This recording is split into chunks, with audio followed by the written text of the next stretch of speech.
Voilà, encore une autre fois, on enchaîne sur les bascules. Cette fois-ci, c'est la bascule JK. Bon, on l'appelle JK maître esclave. Regardez, c'est JK, mais tout comme dans la vidéo précédente, il est validé par une horloge H. Sauf que ici, la validation c'est par un franc descendant et un petit rang ici à ce niveau. Et donc, c'est le même principe que la bascule D, tout simplement en raison sur J et K. Donc, si J, je rappelle, si J est différent de K, Q va prendre la valeur de J, mais là, à des francs descendants de l'horloge. Et si J égale à K égale à 1, c'est la phase de commutation de la bascule JK. Et donc, Q va basculer.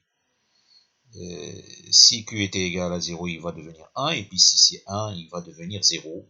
Et si J égale K égale à 0, c'est la mémoire. Q va maintenir sa valeur précédente. Donc on l'a appelé maître esclave, parce que J comme maître esclave, donc je ne rentre pas dans les détails, parce qu'en fait à l'intérieur, donc là j'ai schématisé le schéma synoptique tout simplement de la bascule. Mais sinon réellement il y a à l'intérieur deux bascules, hein, il y a deux bascules. Il y a une bascule à l'intérieur qui est maître, et une autre bascule en cascade en série qui s'appelle esclave. Et la première bascule maître à l'intérieur, il est validé à partir d'un franc montant de l'horloge. Et l'autre, il est validé suite à un franc descendant du même horloge. C'est pourquoi on l'appelle maître-esclave. Finalement, pour cette bascule maître-esclave, on va retenir le fait que la sortie Q est active pour un franc descendant de l'horloge, c'est-à-dire Q va avoir l'information introduite dans G, mais suite à un franc descendant de l'horloge. Hein, c'est pourquoi on la nomme des fois maître esclave, parce qu'en fait, tout simplement, hein, à l'intérieur, il y a deux bascules qui sont en série, l'une maître et l'autre esclave. La maître, elle est active à un franc montant de l'horloge, et l'esclave, elle est active à un franc descendant de l'horloge. Ils sont en série, et donc finalement, les deux bascules, on peut dire que la sortie est active à l'état descendant de la deuxième bascule qui est l'esclave. Donc, pour comprendre mieux et illustrer ce que je viens de dire maintenant, hein, on va voir ce chronogramme où il y a l'horloge CK ou bien H et on raisonne sur le franc descendant de l'horloge et puis on trace la sortie Q que l'on suppose initialement égale à 0. Hein, initialement, on a supposé que Q est égal à 0. JK égale à 0. C'est la mémoire. JK égale à 0. Donc je mémorise cette valeur 0, je la mémorise jusqu'au franc descendant de l'horloge. Donc là, pour la vidéo précédente, j'ai raisonné sur les francs montants parce que c'était des latches à francs montants. Maintenant, on a choisi une bascule maître esclave JK à francs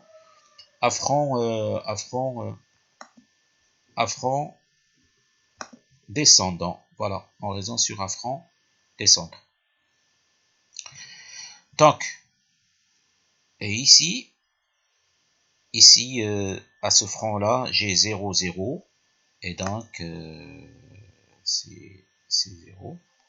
Et une fois j'arrive là, qu'est-ce qui va se passer? Arrivé ici, 0, 0. Et donc, je maintiens mon 0. Regardez, je le maintiens. Quoique ici, ça passe, il y a un changement. Je ne regarde pas ce changement, je raisonne sur les francs descendants. Donc, ce 0 là, je le maintiens. Quoique ça a changé ici, je ne m'intéresse pas, donc je maintiens ce 0 jusqu'ici. Alors, à ce niveau-là, à ce franc descendant, j'ai quoi ici? J'ai un 1. J'ai un 1 dans J et j'ai un 1 dans K. Donc, j'ai 1 qui correspond à la phase de commutation. Alors, Q était 0, il va devenir 1. C'est la commutation. Voilà. il passe à 1. Et puis, je maintiens le 1 jusqu'au prochain franc descendant. Alors, à ce franc descendant, j'ai ici 1, et j'ai là 0.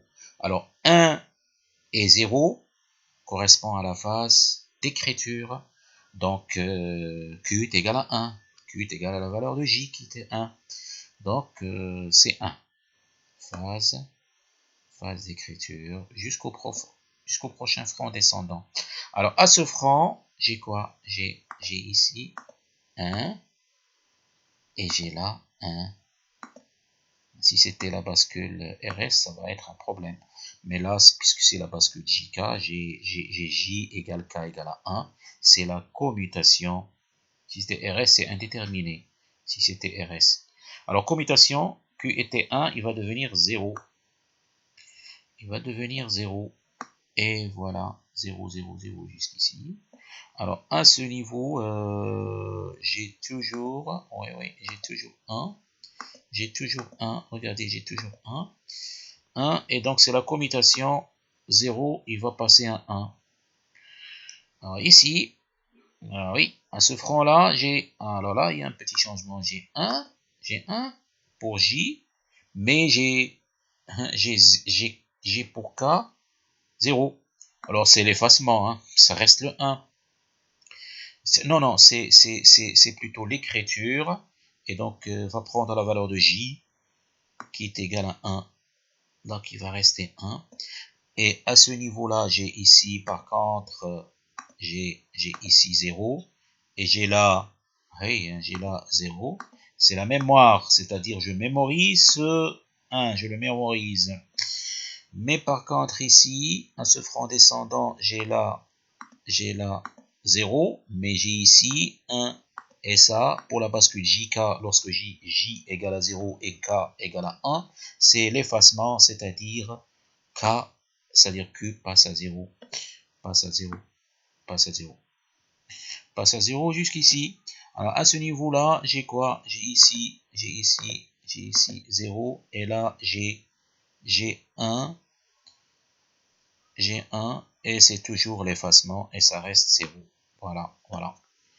Voilà pour la sortie Q de la bascule JK, maître esclave, où l'on raisonne ici sur des francs à chaque fois descendants de l'horloge, parce qu'on a choisi un franc descendant de l'horloge qui est active. Voilà pour la bascule JK, maître esclave, et je vous remercie.